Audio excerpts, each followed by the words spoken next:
જિલ્લા કક્ષાનું સ્વચ્છતા અભિયાન આજે અંબાજીથી શરૂ કરવામાં આવ્યું છે। વાત કરીએ ખાસ અંબાજીમાં આજે ભાદરવી પૂનમના મેળાનો છઠ્ઠો દિવસ છે। જિલ્લા કલેક્ટર તેમજ અનેક અધિકારીઓ સ્વચ્છતા માટે ગબ્બર તળેટી પણ પહોંચ્યા હતા। જિલ્લા કલેક્ટર મિહિર પટેલે પણ ખાસ ગબ્બર તળેટીમાં સફાઈ કામગીરી હાથ ધરી છે। જિલ્લા કક્ષાના આ કાર્યક્રમમાં જિલ્લા વહીવટીતંત્ર સાથે ખાસ સ્થાનિક લોકો પણ જોડાયા હતા, પદાધિકારીઓ પણ જોડાયા હતા। અને ખાસ વાત કરીએ આજે જ્યારે વડાપ્રધાન નરેન્દ્ર મોદીનો જન્મદિવસ છે ત્યારે વડાપ્રધાનના જન્મદિવસને લઈ ખાસ સ્વચ્છતા અભિયાનને વિશેષ કાર્યક્રમ હાથ ધરવામાં આવ્યો છે। જે પ્રકારના પ્રીવી સ્ક્રીન પર દ્રશ્યો જોઈ રહ્યા છો, બનાસકાંઠા જિલ્લાનું ખાસ સ્તરનું સ્વચ્છતા અભિયાન છે તે હાથ ધરાયું છે। બનાસકાંઠા જિલ્લા સ્તરનું અભિયાન હાથ ધરાયું છે। સાથે વાત કરીએ જિલ્લા કક્ષાનું આ સ્વચ્છતા અભિયાન છે। સાથે જ ખાસ વાત કરીએ અંબાજીથી આ અભિયાનની શરૂઆત કરાઈ છે। અંબાજીમાં આજે ભાદરવી પૂનમના મેળાનો છઠ્ઠો દિવસ છે। જિલ્લા કલેક્ટર અને અનેક અધિકારીઓ પણ આ સ્વચ્છતા અભિયાનમાં ખાસ જોડાવા માટે ગબ્બર તળેટીએ પહોંચ્યા હતા। જિલ્લા કલેક્ટર મિહિર પટેલે પણ ખાસ ગબ્બર તળેટીમાં સફાઈની કામગીરી હાથ ધરી છે।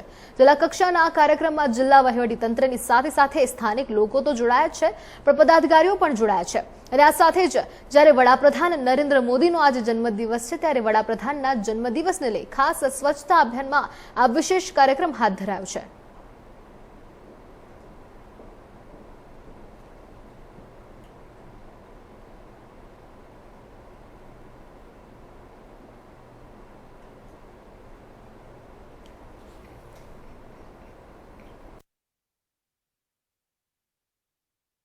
આ બનાસકાંઠાના કલેક્ટર છે મિહિરભાઈ પટેલ પોતે પણ આ સ્વચ્છતા અભિયાનમાં જોડાવા માટે પહોંચી ગયા હતા। આપ જોઈ રહ્યા છો આજુબાજુના જે ગામના લોકો છે, જે સામાન્ય વર્ગના લોકો છે, પદાધિકારીઓ છે તે પણ સાથે જોડાયા છે।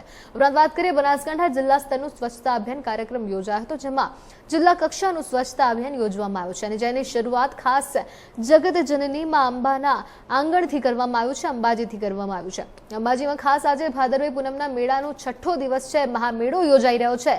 લાખોની સંખ્યામાં માય ભક્તો પણ ત્યાં પહોંચી રહ્યા છે ત્યારે ખાસ જિલ્લા કલેક્ટર અને અનેક અધિકારીઓ પણ ત્યાં પહોંચ્યા છે, પરંતુ સ્વચ્છતા અભિયાન માટે ગબ્બર તળેટીએ પહોંચ્યા છે।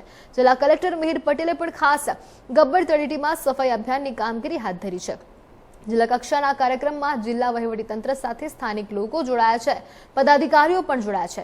અને ખાસ વાત કરીએ વડાપ્રધાન નરેન્દ્ર મોદીનો જ્યારે આજે જન્મદિવસ છે ત્યારે વડાપ્રધાનના જન્મદિવસના નિમિત્તે પણ ખાસ આ સ્વચ્છતા અભિયાન છે તેને વિશેષ રીતે પણ હાથ ધરવામાં આવ્યો છે। જે પ્રકારના દ્રશ્યો જોઈ રહ્યા છો આ બનાસકાંઠાના અંબાજીના દ્રશ્યો છે, જ્યાં બનાસકાંઠાના કલેક્ટર પોતે મિહિરભાઈ પટેલ પણ પહોંચી ગયા છે। તેમની સાથે ખાસા લોકો સંખ્યામાં, બહોળી સંખ્યામાં લોકો પણ જોડાયા છે। જે પ્રકારની માહિતી મળી રહી છે, ખાસ જો વાત કરવામાં આવે તો બધા લોકો આ કામને ખૂબ જ દિલથી કરી રહ્યા છે, મન લગાવીને કરી રહ્યા છે। સ્વચ્છતા અભિયાન તે સમગ્ર દેશના લોકોનું કહી શકાય ફરજ છે, ત્યારે બધા લોકોએ પોતાની આ ફરજ નિભાવવી જ જોઈએ। ત્યારે ખાસ વાત કરીએ આજે દેશના વડાપ્રધાન નરેન્દ્રભાઈ મોદીનો પણ જ્યારે આજે બર્થડે છે ત્યારે ખાસ આજના દિવસે લોકો ખૂબ જ મહેનત કરીને સ્વચ્છતા અભિયાન હાથ ધરી રહ્યા છે। બનાસકાંઠા જિલ્લામાં આજથી સ્વચ્છતા હી સેવા કેમ્પેનનો શુભારંભ કરેલો છે। આ શુભારંભની શરૂઆત માં જગતજનની અંબાના પ્રાંગણમાં ગબ્બર તળેટી ખાતે કરેલ છે। આ વર્ષે સ્વચ્છતા કેમ્પેનની થીમ સ્વભાવ સ્વચ્છતા અને સંસ્કાર સ્વચ્છતા છે। એટલે સ્વચ્છતા એ ખાલી ઝુંબેશ રૂપે મર્યાદિત ન રહેતા આપણા સામાન્ય જીવનમાં આવે, આપણા સ્વભાવમાં આવે અને સ્વચ્છતા એ જ આપણા સંસ્કાર બને, એ થીમ સાથે આ વર્ષના સ્વચ્છતા હી સેવા કેમ્પેનની ઉજવણી થઈ રહી છે। હું મારા બનાસકાંઠા જિલ્લાના સૌ નાગરિકોને અપીલ કરું છું કે ગમે ત્યાં બહાર આપણે રસ્તામાં કચરો ના ફેંકીએ, કચરો હંમેશા કચરા પેટીમાં જ નાખીએ અને જે રીતે આપણે આપણું ઘર સ્વચ્છ રાખીએ છીએ તે જ રીતે આપણો વિસ્તાર, ગલી, મહોલ્લો, આપણું ગામ, આપણો જિલ્લો, આપણું રાજ્ય, આપણો દેશ એ પણ આપણું ઘર જ છે એમ માની અને એમાં આપણે સ્વચ્છતા જાળવીએ।